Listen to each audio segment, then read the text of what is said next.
torrential downpour. Yeah, it was funny because we went down to Shawnee, went down to Dale, Oklahoma, and went swimming for a little while. And then my mom was like, "Hey, y'all should get home because the storm's gonna come through there." We're like, "All right." We pulled into Stillwater at like 7:15. Got in the house. It was starting to sprinkle a little bit. I'm like, "All right, let's get in the house." And then Taylor came in a little bit behind me with Alan and our friend Cameron. Kyle, you know Cameron. I think Dakota, you met Cameron too. She came with us, and so we went and got some Brahms, and she came in right as it was starting to rain pretty good. And then we looked outside one time, and it was the water was going this way. It was like horizontal with our window. So it was Ollie Williams. It's raining sideways. Yeah, it was truly raining sideways, and no, it was something. It was something. Lost power a couple of times, but we're here. We're here. I could hear it on the third floor up in KOSU. So Landon knows exactly where I am. He could probably tell you exactly what room this is. Richie, I'm over on campus right now editing for some shows, but I was up in the podcast studio last night, and I legitimately thought it was going to get into my microphone, how hard it was hitting the roof. And my mom had texted me right when I sat down to record and just said one of her favorite things to text me is, "Please tell me you're being weather aware and not out gallivanting somewhere." And I just hit the record button, so I didn't respond to it. I was like, "This is probably fine," and then could just hear water the whole time. And walked into the 317 into one of the labs and looked out the window and didn't like what I saw and said, "Well, I guess I'm staying here for a little while and gonna edit, gonna stay downstairs and stay indoors and get some work done before all this is out of the way." And was here till almost 11 o'clock because of it. So, oh wow. Me and 11 o'clock and myself are acquainted in this building. So it's not the first or last time I will see this building at 11 o'clock. Yeah, and that window faces to the south, mm-hmm. So I think the rain was coming out of the west. So I mean, it was gonna definitely blow you away. You're lucky it didn't jump in there and grab you. Like it didn't go through one of them lead painted windows and come get you. It's all right. They're gonna touch those up. We're getting a little touch up job on top of the lead paint. So there we go. Well, I guess we can get started. I've already hit record, so welcome back to another episode of Hogs and Dogs. Hogging it and dogging it. It's is that our tagline? We're hogging it and dogging it. Especially after yesterday, man. 5 hours in the pool. 5 hours. Well, you were at the pool. I was eating hot dogs at home. So yeah. We went to my aunt and uncle's house, and then we got Misfit Barbecue from Bristow, Oklahoma. I've heard our good buddy Zach Lancaster, who's a Bristow native, talk about that place. The dude is great. He came to my dad's birthday. My dad invited him to his birthday, and he actually showed up. So he's a real cool guy that owns Misfits, and he can, big men slapping meats. It's just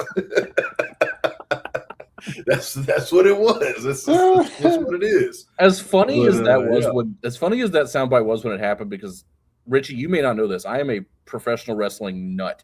I love anything professional wrestling, and Big E was always incredibly entertaining. So when that clip came out, I thought it was hilarious. And Landon and I will find reasons to say it to each other just because it continues to crack both of us every time that we hear it. Just big meaty men slapping meats. Yeah, no, all the time. But yeah, no, we went down there. I guess I was listening to this the other day, the past episodes. I didn't introduce anybody. We didn't introduce anyone. So we know who we are. We got Kyle Allen in this region. Got Dakota Ritchie in this region. I don't know. It's weird. It's different. Yeah. So for me, you did this and Kyle's underneath. So I don't know. So I'm on the bottom on my screen. So I got it right. But you were reversed on me. So I got this Landon way and Dakota. Kyle. over here. This way. Yeah, you're backwards. Always. That's my life. No, so yeah, we're fresh off of 4th of July weekend. Kyle sent me a TikTok that said, "How drunk are you?" And it was a guy playing Tuesday's Gone by Leonard Skinner. And I immediately messaged him back and I said, "Well, I didn't get Tuesday's Gone drunk, but I definitely got Give Me 3 Steps drunk." Which is a more fun drunk. Like Tuesday's Gone drunk is a sad drunk, and like he's the one that you're just trying to get home. Give Me 3 Steps drunk. Yeah, in that song, he's about to get his stuff blown off by this guy, but like he's having a good time at least. Yeah, Give Me 3 Steps. I'm dancing. I know tarps off. We're glistening in the St. Louis sun, and it's Tuesday's Gone. It's like, oh yeah, we are deep into the well at this point. We're really firing them off. So, did you guys have a good 4th of July weekend? For sure, man. We outside the storms, I mean, we let the storms pretty fast for us. So it was, I don't know, 40 minutes, came and went, and then we went back out and started popping fireworks again. So it was I was concerned that my Richie, you probably again don't know this. I've had a lot of automotive troubles this year. I've spent a lot of money trying to get my car fixed and in different points. And so every time I get in the car, it kind of gets a stern look from me at this point. Like, you better be done starting some nonsense because I got things to do today. And Friday night, I live right out here by Boomer Lake in Stillwater. That's where they do the big fireworks show. And so there are people everywhere when I was coming home Friday. There were people in my apartment complex parking lot just on lawn chairs because they didn't want to go all the way to the lake. And I parked my car. I live in the back of my complex. So I parked my car back there. There's nobody really back there. And I got out. I walked into my front door, and I walked upstairs to my bedroom, and I hadn't been upstairs for 10 seconds, and I see a real bright white light in my window and hear a boom noise that sounded like it was right outside of my door, and my first thought was, my car just blew up. Like, I completely forgot it was a holiday weekend. Like, immediately, it was just like, that's going to be a fireball. Like, that's going to be my life. And so I ran back downstairs, and sure enough, it was just some idiot in the parking lot with a mortar shooting something off. But I was like, okay, cool. Like, if you blow the car up, it's paid for, and I have insurance. But please don't do that. Like, them Bosnians, they were upset. They were mad. We got them out the World Cup. They're like, nah, USA's not supposed to be good at soccer. We were supposed to. This is our year. They're blowing up random people's cars now. But yeah, no, I know that, it was still raining last night and people were lighting fireworks off in my neighborhood. It was still raining. So I mean, they didn't care. They were just like, hey, let's let these things off. We paid all this money. Say there's no better testament to an American citizen than, damn it, this is going to explode. I don't care if you're pouring water on me. I'm blowing this up. Goodness. Man, well, are fireworks legal up there in your part of the world, Richie? Not in city limits, but no one abides by it. So it was. Owasso came out and said that they were like 20 minutes north of Tulsa, and so they came out. Tulsa, unless you have a permit from the city, you're not supposed to either. But I don't know how much they follow it in Tulsa, but in Owasso, the Owasso PD said that it's illegal, even with the governor's statement or ruling and all that stuff, changing the law on it. But Owasso PD said if you're not willing to call the non-emergency number and then stay as a witness and give a witness testimony, they're not showing up. Okay. So, I mean, you have to be very annoyed at someone.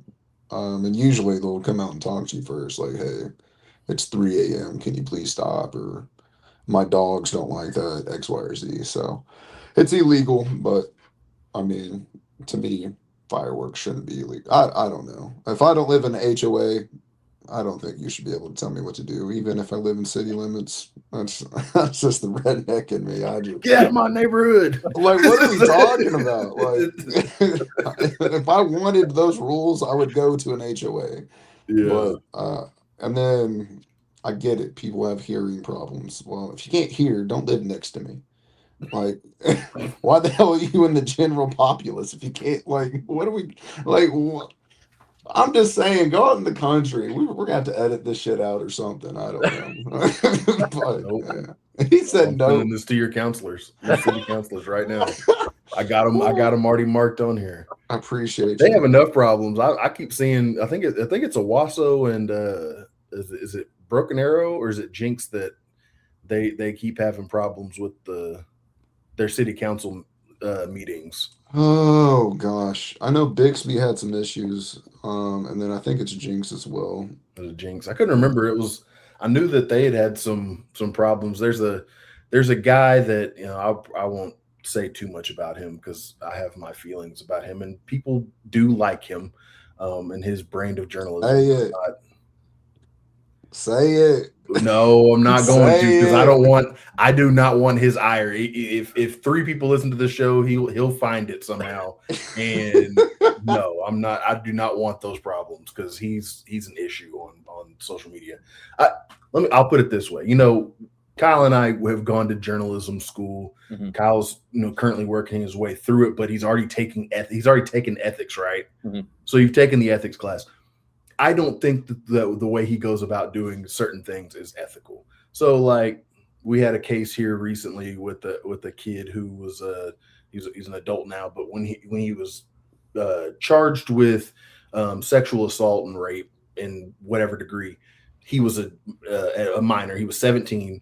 They charged him as an adult and then rerouted it back to him being a minor, and then through some Oklahoma whatever law that they put Toss out, on it. Yeah. backdoored his way into like getting basically house arrest, and he can go do whatever he wants to as long as he stays within city limits and lets people know when he leaves. That's pretty much what it is. And so they were covering this case, and he was one of them, this guy, and he was doing a pretty good job of bringing coverage to it, letting the public see kind of what's going on. I completely applaud that, and he did a great job of that, being the watchdog as every civics class has taught us the media is supposed to be. However, it took a turn whenever he starts, there's a point where it's like, okay, are you doing it for the victims or are you doing it for you? And that's kind of where I stand, because there's a part where he's like following this kid around, like screaming in his face, like, "Oh, you're a douchebag, you're an asshole, you're a shithead, you're a jackass," and he's just like following this dude with a bullhorn, saying these things, and it's like, who are you helping in that moment? Like, yeah, at that point, you're not a journalist; you're just a social media clout chaser. Yeah, and so I'm like, who are you exactly? Are you doing it for you? And then he put it on social media. He was like, "Oh, You're talking about. Are you scared to say? I'll say his name. In Claymore. Oh, dude, no, it's Claymore. this dude is he's all over. He's all over. I think he's out of Oklahoma City technically. Is he the ex lawyer that's been disbarred? Is that who you're talking about, or Maybe, no? yeah. I'll put it this way. He has a publication in which guerrilla warfare is mentioned. Yeah, we're talking about the same guy. Yeah. We've interviewed him before for this case that's in Stillwater. We interviewed him, and he treated everybody like garbage. Like he acted like he just didn't have time a day for student journalists to talk about this thing. But he's just, like I say, he does a great job of bringing things to light that most people wouldn't be willing to look up or have any idea that it's even happening. I applaud him for that, but a lot of it is just like him pushing it's how he pays his bills. I mean, if we're just being honest, that's how he pays his bills. He gets more clicks, more, and so I think initially it started like every politician or whatever, right? Grassroots thing. It started for the right reasons, but then he realizes like, oh, well, what sells is people hating me and people liking me and people interacting in the comments on it and people saying, hey, keep going with this. We applaud you. People fighting back and forth with each other and picking sides. And so I think he realizes whether it's good or bad, publicity sells, right? And he can get that bullhorn and fall around 18, 19-year-old kids, right? And yell X, Y, and whether you feel the same or not about them, right? it invokes conversation, right? And then that conversation on a digital platform gives you monetary value. And so, Yeah. do I agree with it? No, but because it was weird when he first started, I was like, okay, like finally someone's shining a light to it, because you can't turn on Channel 6 News and hear about your school system or whatever these AI companies, right? They just don't touch it. Yeah. But then, like you said, it's like at what point, right? Are you helping victims, or? And to me, it's definitely it's clickbait. I mean, there's another guy that's anti him, right? And so his whole it's like I swear it's like Eastern, I don't know, Eastern Civic something Facebook page, and he's like Yeah. he just does AI images of the other guy, and now he's getting a following. And I mean, people find their little niche and run with it. So We're gonna have Yeah. anti-hogs and dogs here in a year or so. Honestly, hey, you say his name 3 times, he probably will have anti-hogs and dogs. Yeah. But no, I mean, like I say, I mean, it's kind of along the same lines as like, and I'll definitely, if somebody hears this, they're gonna clip it and get me in trouble. It's kind of along the same lines as like Chris Hansen, How to Catch a Predator, or To Catch a Predator. It's like, yes, great job getting the predators. Great job, bringing a light to the fact that these guys are using the internet and all these different forums online and all these different apps and everything to lure children to them. These pedophiles are doing this. But at what point, Chris Hansen, are you doing it for the children? Are you doing it to save the children? Are you doing it to make a buck? And so it's kind of like sort of gray area in the whole scheme. But this is a completely depressing sidebar there. But happy 4th of July, everybody. I was gonna say, make that left turn. We were talking about Owasso, and it just got off kilter from there. Anyway, a great intersectionality. Okay, a great intersectionality between Richie and I being some decent athletes in college, and Kyle, you being the baseball guy in high school, and bowling guy, I should say. You're a big bowler in high school. A great intersectionality of all of that is the July 4th tradition of Joey Chestnut just being an absolute hog and a dog. I mean, there is not a better. I'm going to say this: there is not a more dominant American athlete on the planet right now in any sport than Joey Chestnut is in his preferred craft. The only way that anybody else was going to have, because obviously it was Takeru Kobayashi's competition for several years, and Joey Chestnut comes in and dethrones him, and says, "Hey, guess what? We probably need an American doing this." And I've never seen more Americans galvanized around the mustard belt going to Joey Chestnut for the first time. Yeah. The only way anybody else had a shot or has a shot in that competition has already happened, with Joey Chestnut getting suspended for being a sponsor for a different hot dog brand. Yeah, it's funny. ESPN, they come up with these, ESPN has a storyline for every sport that they cover. Sure. If it's, from hot dog eating to the NBA finals to, underwater basket weaving, if they cover it, they got a storyline.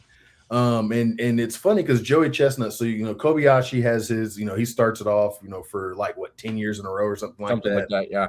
He just is killing everybody. Joey Chestnut hops on the scene. Kobayashi, after 3 years of Joey Chestnut, is never heard from again. We never hear from Kobayashi, really. He just is kind of in the zeitgeist now.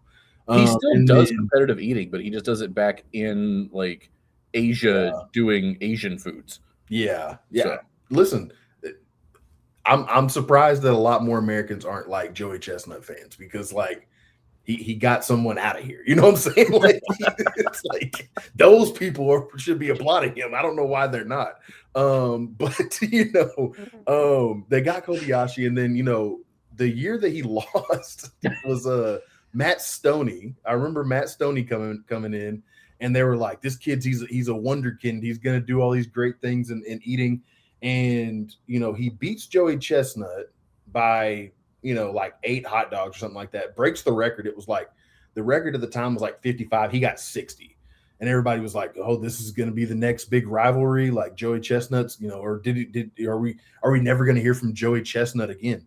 The next year rolls around, and like all of a sudden, ESPN like starts playing sad music like they do before the draft.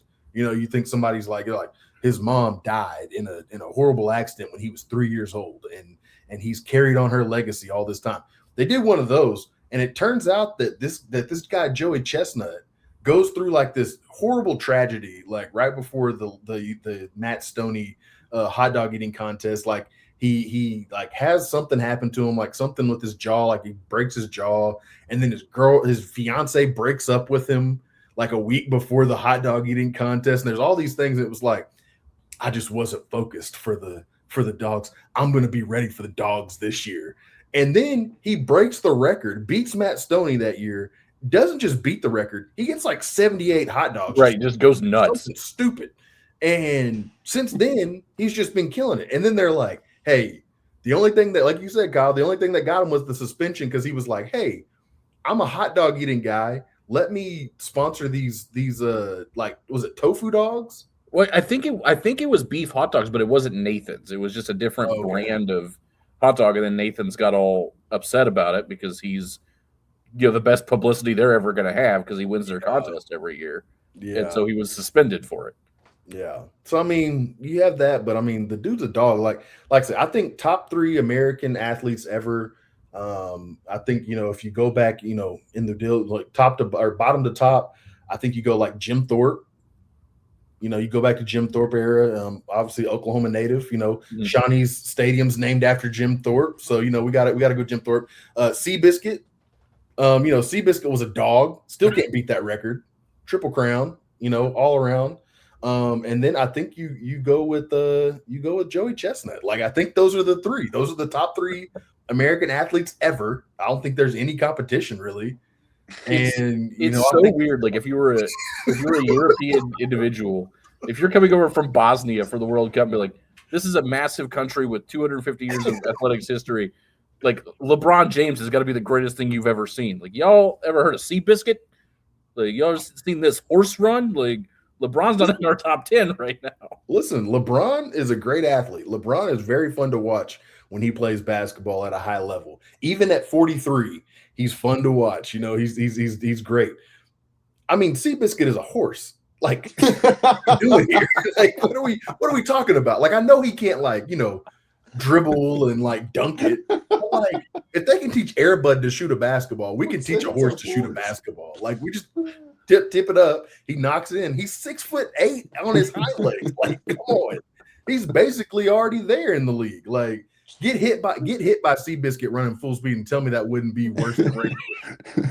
Like, come on. Like what are we talking about here? Like, every horse that has ever run is a better athlete than 90%, probably 99% of anybody who's ever played sports in America. Like, it just is, especially Jokic's horses. Like, and that's not even American. Like, you're talking about a horse that can carry around a 6'11" freaking 350-pound tortoise of a man.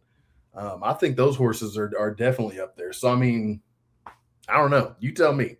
But Joey Chestnut is definitely on that Mount Rushmore of American athletes, I think, right up there with Secretariat and Jim Thorpe. That's there you go. Oh man. But yeah, no. I had a basketball question for you. Because I've already exposed myself on this show as someone who's not a big NBA guy. The running joke on my radio show is they start talking about the NBA, and I just put on a movie on my laptop and tune out for 20 minutes and then come back later. But do you have a potential landing spot for LeBron James? Right now, it's supposedly Golden State or Philadelphia, but I think it's going to go back to Cleveland. It's the only thing that's acceptable. If he goes back and doesn't win, everyone will just be like, meh. Like that, I get it. Okay, no one's mad at you. But if he goes to Golden State, I think Philadelphia is, if he wants to win a title, is where he needs to go. They just got Jaylen Brown. Jaylen Brown was dirty by the Celtics. I don't know how you trade him like they did. And really, for what he's worth, I would say easily a top 20 player in the NBA right now, and I would say top 15 on a lot of people's charts. they didn't get very, very much in return for him. And so, if he's serious about a title, he'll go to Philadelphia with Jaylen Brown, and then I think Embiid's still there, isn't he? I'm pretty sure. I I don't know. think so. Yeah. Yeah. And so that I think if he goes there, they'll be the favorites. Golden State, he'll sell the most tickets because it'll be him, Steph, Draymond, and then supposedly AD's out of the picture for that. But I still think if he goes to Golden State, it's because AD's coming one way or another. And they had that in the fine print. But Hey, Golden State got Kristaps, baby. I don't know what you're talking about. Like, yeah, no. hey, they said that they were going to go to Golden State to form a big four with Steph, Draymond, and AD, and then AD got out, and they were like, I guess a big three, and I'm like, no, we're not doing that. Not with 38-year-old Steph and 41-year-old LeBron. And I'll say at Oklahoma City, we were trying to sell a big three with Chris Paul and Carmelo Anthony. And it's just like, Carmelo was not Carmelo anymore by that point. Chris Paul was still serviceable, but was not anywhere what he had been either. So, yeah, but honestly, I mean, I love Carmelo, but Carmelo isn't on well, yeah, he isn't on LeBron's level. And then there was a good, I think it was Ocho Cinco. I think he was on a podcast talking about it, and they were really hype about the potential of creating that big three. And he made a great point. He was like, so you got LeBron, you got Draymond, like they'll do their things. Steph's going to do his thing, and then you'll get AD for 2 games, and then that's it. And so he was like, I'm glad you guys are all hype. He's like, but if you're trying to go to Golden State and bring AD, I'm out.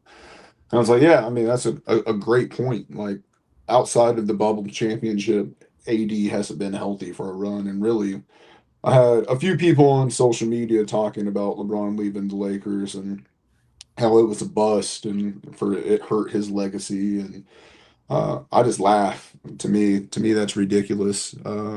To me, he cemented his legacy a long time ago, and anything else is a cherry on top. Now, I know everyone has their own opinions on that, but I could talk for days on that. But yeah, I think he's going to go to Cleveland. No, I want him to go to Philadelphia because I want him to go compete for a title. But that's risk reward. He goes there, and that would hurt his legacy because they're like, you're on the stacked team again. you just want to see whatever Philadelphia fans are going to do if they win another championship. Yeah. See how much more of that town they're going to burn to the ground. LeBron doesn't strike me as like a Philadelphia guy. It doesn't seem like his kind of city. It's like I don't know, something about that city's kind of like there's like a how do I put this? It's like a grimy positivity about that city. Just like we're gonna get it out of the mud no matter what it is. Like if Wall Street guys are just like, yeah, we like dig ditches on the weekend, and then I was gonna say, yeah, I think it's too boring for him. Like, hey, so what do we do? Like, we just won. Like, we're gonna eat, go to the gym, shower a little bit, maybe, and see you tomorrow. It's like, no, we ain't going out. Like, what are we doing? Like, yeah, no, I don't think he'll go there. He might go there and live somewhere else, still live in LA and fly because I mean he has private jets and all that nonsense. I live out in the Amish country. Go to Lancaster, Pennsylvania, hang out with the Amish. He does have that beard, he's got that beard with he's got like a little tiny mustache. So he could probably, he could probably move a barn or two. Yeah, no, I'm surprised, I'm surprised that it's come down to like Philadelphia. Golden State, I don't know, it just doesn't strike me as like as a place he should go. Like, I don't know, it's just never been like, oh yeah, he should go to the Bay. Like, let's do that. Mm-hmm. Yeah, I'm with you. I think, Cleveland, it's where you start, it's where you finish. You book into your career. You're I think this is his 23rd year. So, he's like big on 23. And so, finish it out in Cleveland. And like, I think Darius Garland's probably out from Cleveland, but I think you got a good squad there that you could still compete. Because, Donovan Mitchell, does he disappear in the playoffs? Yeah. Does James Harden disappear in the playoffs? Yeah. But, you got all those different weapons. I'm trying to think Jarrett is still there. Jarrett Allen. If he's still there, hold on. Who did he play for? Cleveland? Yeah. If Jared Allen's still there, you got a big, you got somebody who's reliable that you can throw to underneath. He's a good defender. Like you didn't have that with Ayton. Mm-hmm. Like y'all said, I mean, you only get AD for maybe 45 games a year, and hopefully the playoffs. Like if he doesn't get hurt at a certain point, you're hoping that he can kind of drag that along. So I mean, you go in there, you get Jared Allen. I think they got a reliable backup for a big, and so I mean, I think I think the Cavs would be a really good squad for him to hop onto and still be able to compete. I mean, Philadelphia is going to be crazy, but Embiid's old. I mean, he's older than me, older than us. Mm-hmm. He's got to be like 34, I think, 35. And he started out hurt. I mean, like they were hashtag trusting the process for 4 years. Yeah. But he could finally get in there in 2017 and kind of get in there and start mixing it up for the first time. And his body's going to break down. I mean, it broke down a couple years ago. Where it was like, he was on pace to be the MVP, and had a strain that took him out. And just never, didn't get heard from him again until late last season, whenever he came back and beat the Celtics. And so I think that the Cavs would be, with LeBron on their team, could be somebody worth watching. I mean, it could be a fun team, and LeBron being the facilitator that he is, I mean, we might even get to see some more Donovan Mitchell theatrics, where he gets up there above the rim and just, does that crazy stuff that he does. I mean, we'll see, but I mean, I've seen, I think Miami's probably out. He didn't really like the way that team was run, and he's a guy that likes to kind of be in charge of his own thing. He likes to be in charge of the narratives and everything else, and he wants the front office to talk to him when things are happening. And so I don't think that Pat Riley is going to change overnight, to accommodate that. And like I say, I mean, I don't know. Philly just is like a weird city because every city he's been in outside of Cleveland, where he's from Cleveland, from Akron, but I mean, Cleveland. They have a quote. When I was in Ohio last summer, we stopped off because I'm a stadium chaser and I love to just visit stadiums. And Richie, you'll probably judge me for this. One of my favorite things in the world is MAC conference football. I am Maction to my core. I'm an open Kent State fan. So we went up. Be a fan of Sac State this year. Big Sacramento State guy. Hey, the ball sack rivalry is happening. Ball State, Sac State. But we went out and toured Akron's football stadium, InfoCision Stadium out there. Their equipment truck has a quote from LeBron on it. So they are very much leaning into, oh yeah, he might have played in Cleveland, but he's an Akron product. He's part of us. Yeah. So it's like every city that he's played in, though, like outside of Cleveland, where he's from, is Miami and Los Angeles. Like those are the two cities. Philadelphia is like Gotham City to Metropolis compared to those two. Yeah. It's not even a decision. Like, why would you go to Philadelphia? You're not built for that city. Like, go back to Cleveland and finish off this story. I mean, you've had this from the time you were 15. You've had this kind of storybook tell of your career and how whatever the prophecy was or whatever the next coming of Jordan or Kobe or whoever. And you've lasted 23 years of being that guy. You might as well finish it off in the place where it all started. And, we'll just put the cap on this one. You'll get your Hall of Fame, and then we can argue till the cows come home who the better player is. And it can, it's kind of like, my top 10 singers being Whitney Houston, and my top 2 of that top 10, Whitney Houston and Aretha Franklin. You catch me on a Tuesday and, it might be Jordan. It might be LeBron. I don't know. Hey, you catch me on a Wednesday. It might be Kobe. I don't know. It depends on the day and the way the wind blows. But, I think that Cleveland would probably be the place to probably hang out for LeBron for sure.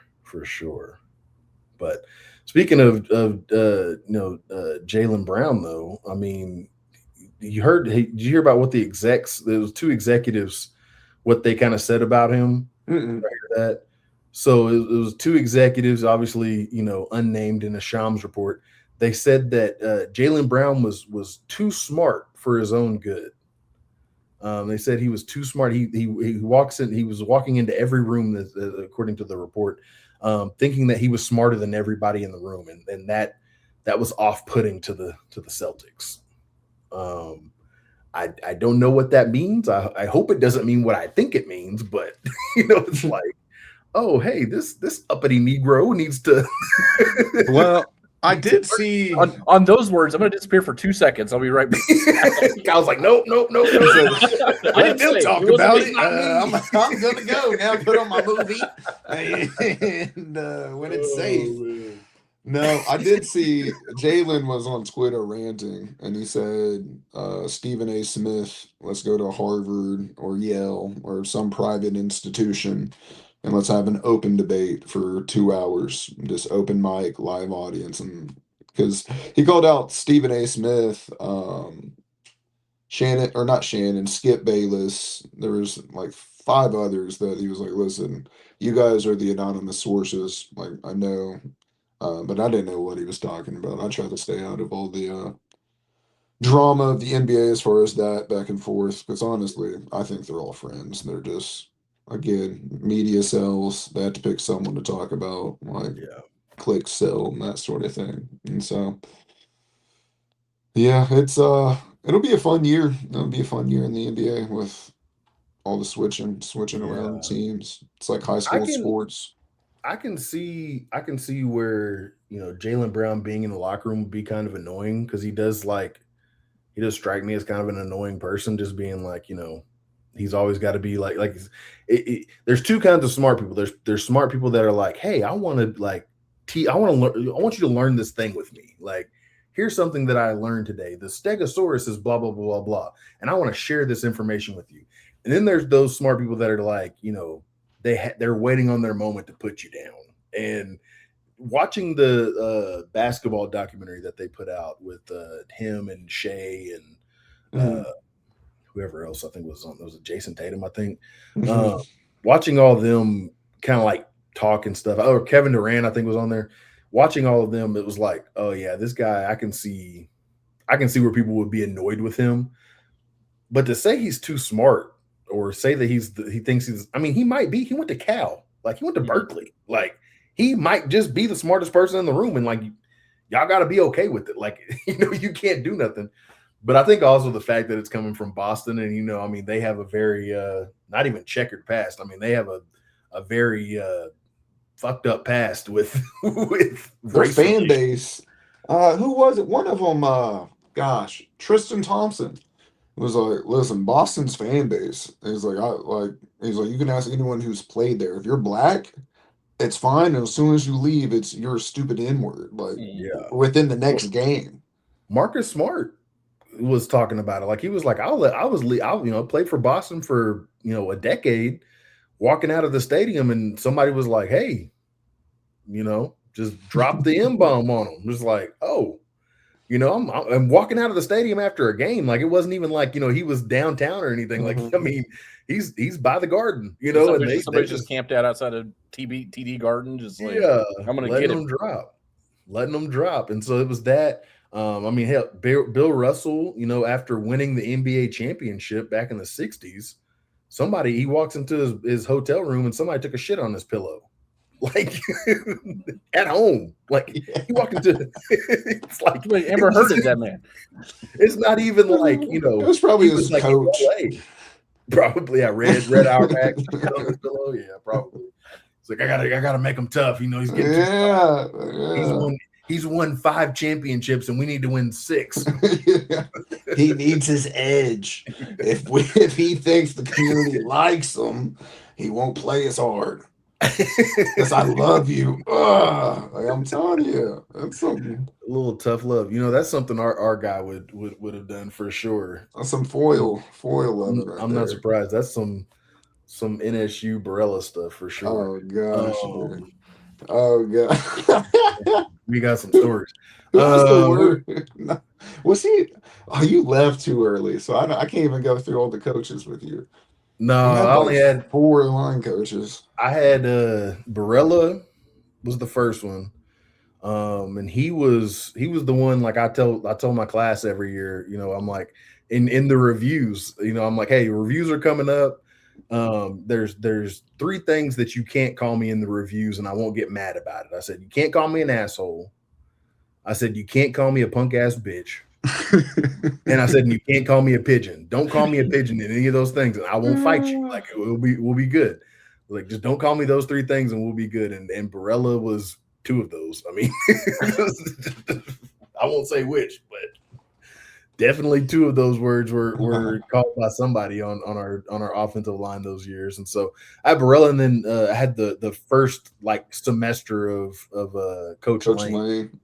Yeah. And that was when it was like, all right, maybe I should probably hop out of here, because he was like, man, I tell you what, this guy coaching us is he's something. I was like, oh yeah. Yeah, I want to start you, but we'll see. And I'm like, he got out there too. Leave. He got out there after that spring. You dipped in the fall. He got out in the spring, and I'm standing there like, what's going on, guys? Yeah, I was like, I should probably go. He's like, no, you should not go. I'm like, sounds good, big dog. But yeah, no, he was a trip. But I mean, goodness gracious, man.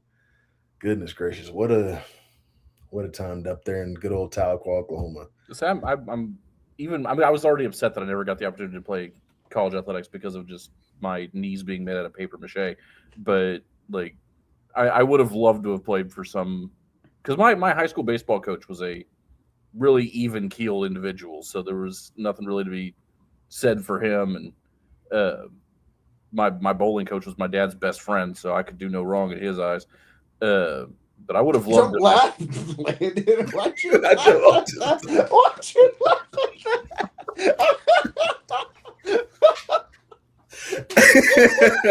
I just know it's like, hey, it's your dad's best friend. He's not gonna say anything bad to you. It's not gonna be like detrimental to your mental health. I mean, he might say something jokingly, but like, he's not gonna be like, hey, hold on, my dad's best friends probably would have. Yeah. You don't know. Your dad's best friend was telling us some stories about going down to New Orleans and gallivanting with some interesting characters down there. So yeah, I can only imagine what they would say to Well, we wouldn't be bowling. It would be I don't know, a rock into some beer cans, but we never went bowling as a family. I'll tell you that. No, we had my dad was the one that always wanted to say some less than savory stuff to me.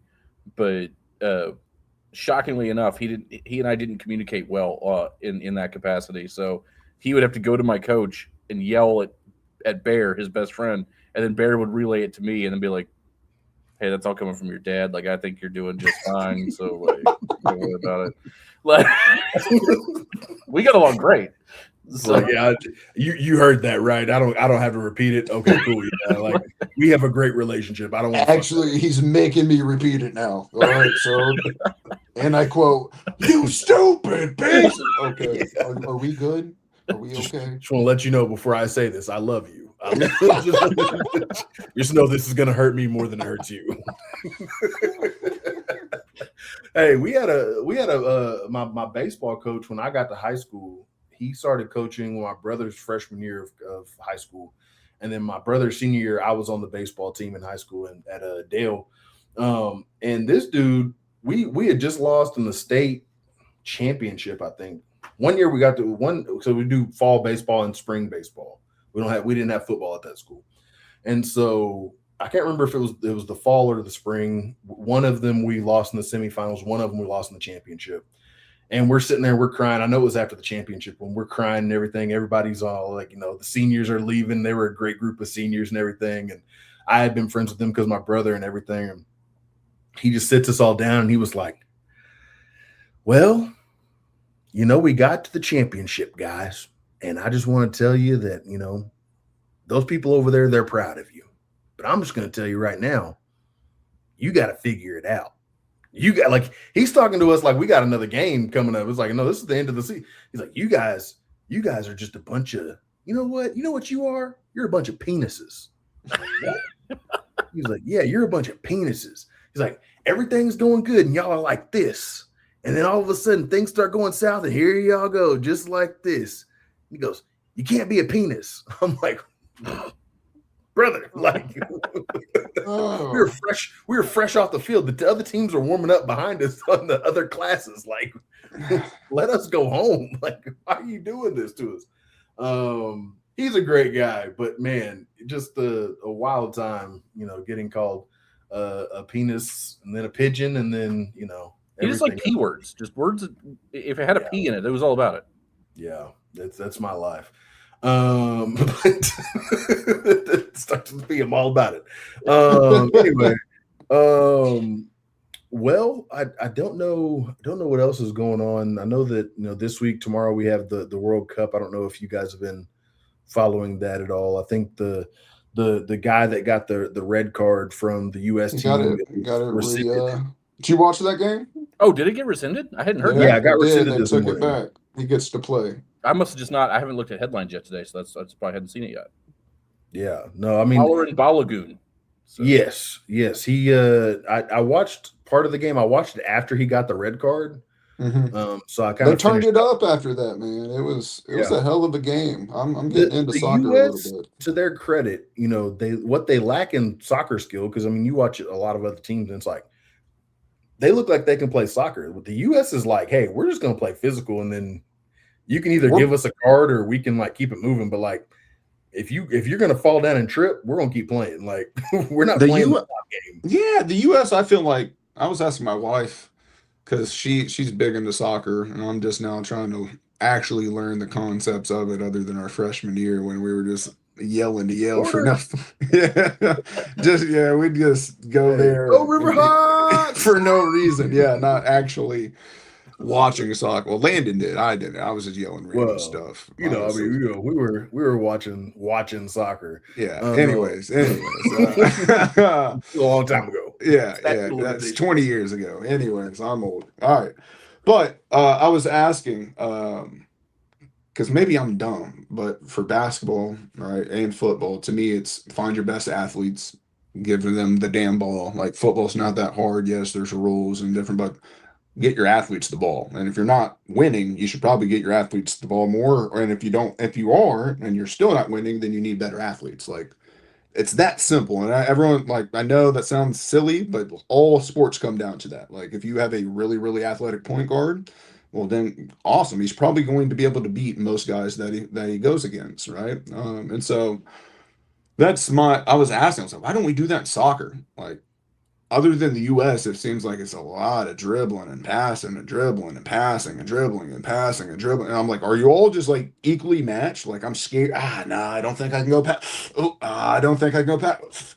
And then when the U.S. played, at first we were playing the same, and then we went down 10. It was kind of just like, oh, F it. I'm better than you. Boom, boom, boom, boom, boom, score. Okay, I'm better than you. Boom, boom, boom, pass once, pass it back, boom, score. Like, older brother figured out, like, oh, we can just go play and run past you. Who cares about the rules, the set plays, and the defense we're supposed to do?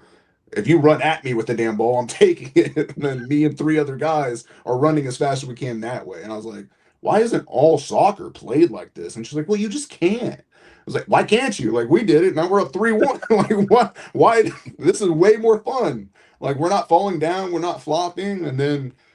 And she's like, oh, like that, like, you can't do that. Like a yellow card, red card. You know what I mean? I'm like, okay. Like, to me, that just comes like playing aggressive in basketball, right? You get a hard foul.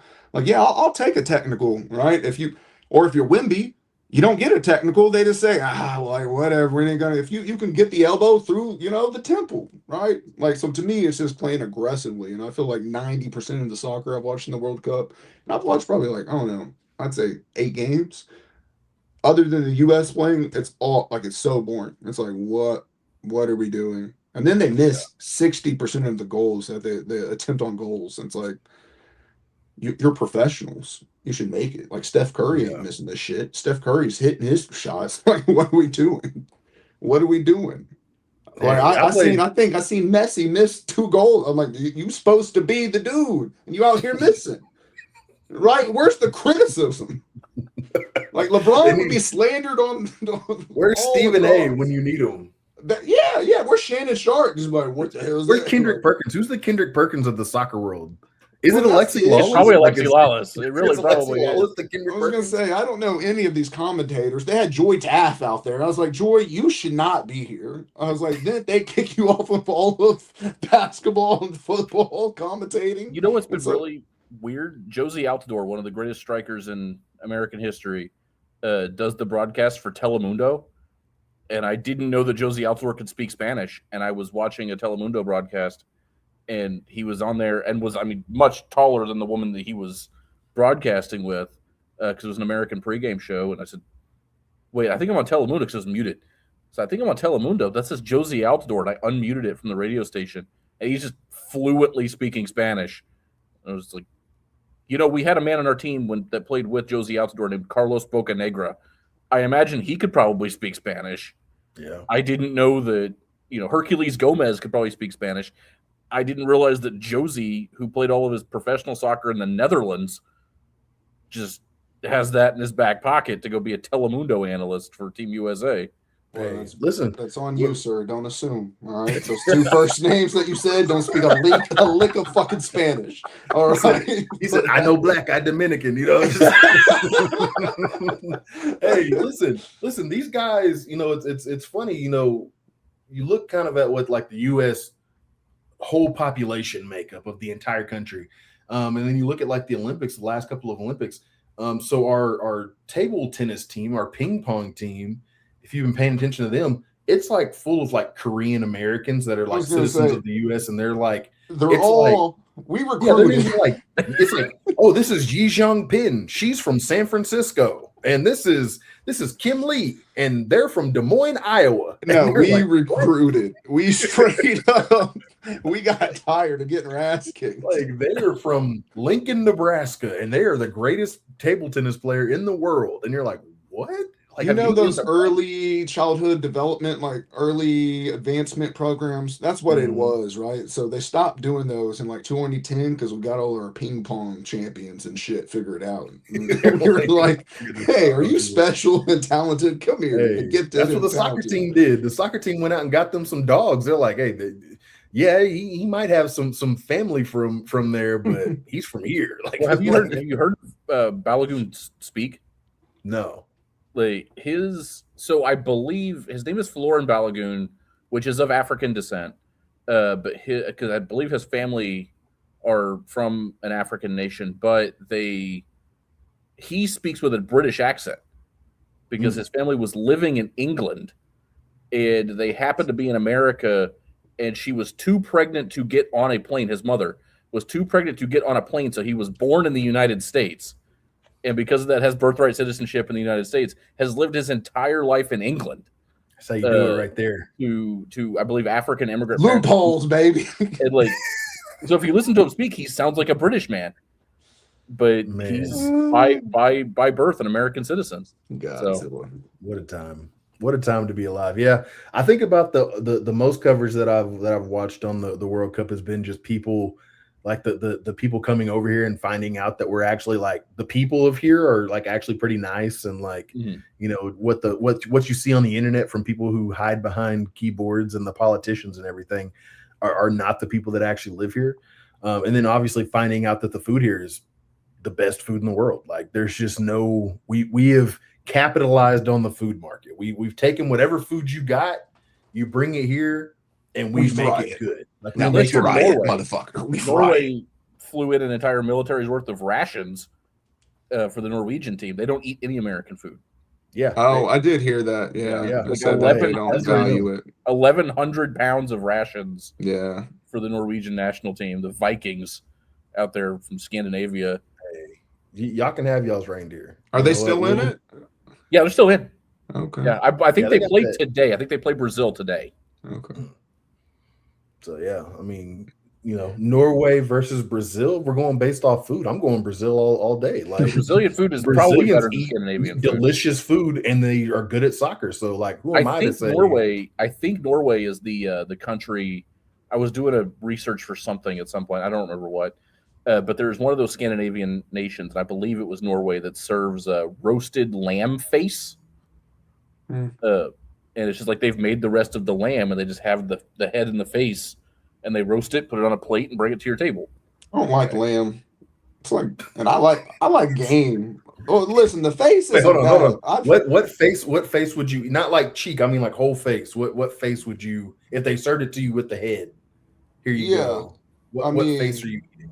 Where do that you I'm draw the line eating. at How face? hungry are we? Are we just eating to eat it? It sounds like they just bring it to the table, like Yeah. it's just like a I Tuesday mean, event. listen, I probably ain't just going out and eating face. Like, what are I'm we eating talking pig about face. here? Pig cheek? Eating what? The pig? I've eaten it, but Oh it's yeah. not like I'm not like, hey, give me the head. Like, y'all save everything else, and I want We the get some of that head. Like, forehead meat. yeah, it's psychopath type stuff. Listen, but there's some. I am curious. All right, this is gross as all get out. But I guess in New York, you can go to a certain like subdivision. I ain't even gonna assume it's a certain culture. I don't know. Okay, because I'm not that. I don't know in depth, right, in culture. But it was Vampires. on it was on Instagram Reels. This woman was like, "Listen, you can get a full fried rat." And I'm talking that sucker looks like a squirrel, like a huge New York style rat. And they deep fry the entire thing, but it's like $200. And she was like, I think PETA's about to come get after me. And she takes a bite and she's like, the worst part about eating this right now is how good it is. She was like, it's so delicious. Well, because you're And probably then hopefully just tasting like breading from the fryer. Like, just demolish this rat, like tail head. I'm eating Well, the I ears. mean, you think about it, like, I mean, Shrek did tell us that rat is good. Yep. Shrek warned rotisserie us. rat. He was like, Yep. "Hey, this rat is swamp rat. It's delicious." So you have that. And then you look at like Wagyu and like Kobe beef, and like they only eat these certain things to like make them more delicious because they only eat like grass from this certain pasture, or the farmers carry them around so that they can't actually like use their muscles or anything. Yeah. I mean, New York City rat. I mean, they're munching on like Listen, those are Ninja the best. Turtle Those are the pizza most well-fed and rats on the planet. yeah, I mean, like they're eating fried chicken and everything else. Like if that's what you're eating whenever you bite into a rat, I mean, it might No. just be that thing. No. Pastrami It might sandwich just be that. leftovers. Like, Let me get some rat face. Like, what are we talking about? Let me get Give them me a cheeks. rat. Like, Oh man. hey, listen. All I know is that these dudes are coming over here and they're the British people. They got away with words. They got away with vocabulary. I'll give them that. I'll say that our English is better. But I mean, they got away with words. And the guy that was just out there is just like, I'm out here at the posh Golden Corral. I was like, oh, buddy, you're in the slums. Like you're slumming it for food right now. And let me tell you, Hey, I'm a easy. Golden. Don't be hating I'm on not a Golden I'm not a Corral Golden right now. Corral. I'm about to log off. Let me rephrase. I'm not The a Golden Corral slums? hater. Listen. There was a time where all we could eat was Golden Corral. I say Atlanta's too good for anything that comes under a hot lamp now. Hey, I'm there. Hot lamp food. Listen, the only thing is that these guys were talking good about the chocolate fountain. Like they were like, you got to try the chocolate fountain. I was like, no. Let me back up. My criticism of Golden Corral. That was if the somebody first was like, steak hey, I ever had. if somebody was like, hey, we'll go to Golden Corral and I'll pay. I'll go with you to Golden Corral. It's not something that I'm going to. It's not something that I'm taking my family to. All right, big money. I appreciate what they do. Let me hold $1. Listen, let me hold $1. God dogs. Listen, hey, it's still Brahms Burgers over here, but I don't know. I don't think that anybody's ready for me to be in the buffet anytime soon. So, but all right, well, you guys got anything else? Well, I do want to give a shout out to well, I can't give a shout out if I don't know her name. That's funny. Who's that woman rower that made it to Hawaii? The first girl to row from America to Hawaii. I didn't know that they were doing that until somebody was like, "She made it," and I never even they didn't say her name. It was like, I think it was like they were saying like chanting maybe Katie or something like that. I don't know. No. I didn't actually know that it was happening, and then all of a sudden I saw a video and it was like, we're in Hawaii. She made it. And I was like, what did she do? But I guess, hey. Rode, I guess, Looks like Kelsey Findler. Kelsey, there you go. Fastest time, male or female, from Man. U.S. to Hawaii. Man, see, that's a dog right there. Yeah. We need more people like Kelsey. Hey, more dogs out there, huh? Yeah, we need more dogs. That's dog of the week right there. That's the hog of the week, Kelsey Findler. We'll start it. Hog of the week. Hog of the week, Kelsey Findler for sure. What are you talking about? There we go. Swimming all that way to Hawaii is crazy. Shout out to her.